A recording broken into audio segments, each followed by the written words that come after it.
அவங்கள எப்படி தூக்குனீங்க, நெக்ஸ்ட் நீங்க வேற என்னெல்லாம் கேட்பீங்க? நீங்க இப்படி செக்ஷுவலைஸ் பண்றீங்க ஒரு ஃபீமேல் கேரக்டர்ஸ், அது எப்படி கரெக்டா இருக்கும்?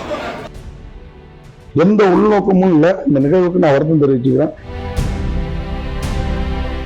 வணக்கம், நான் உங்கள் பத்திரிகையாளர் RS கார்த்திக்.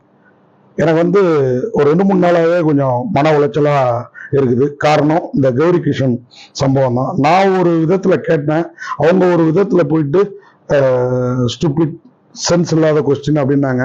அதனால அடுத்த பிரஸ் மீட்ல அவங்கள திருப்பி கேள்வி கேட்க வேண்டியதா ஆயிடுச்சு. அந்த பொண்ணை அவங்கள நான் பாடி ஷேம் பண்ணல, இடையதான் ஹீரோ கிட்ட தூக்குனதுனால கேட்டோம். அது தவறா புரிந்து கொள்ளப்பட்டு அது ஒரு ஜாலியான கொஸ்டினா கேட்கப்பட்டது. அது தவறா புரிந்து கொள்ளப்பட்டது. அதுக்காக அவங்க மனசு அவங்களுக்கு பாதிக்கப்பட்டிருந்தா, ஏன்னா அவங்க ஒருத்தரை தாக்கணுங்கிறது என் எண்ணம் இல்லை அப்படின்னு இன்னைக்கு ட்விட் போட்டிருக்காங்க. எனக்கும் அவங்க மனசை நோக்கடிக்கணுங்கிறது எண்ணம் இல்லை.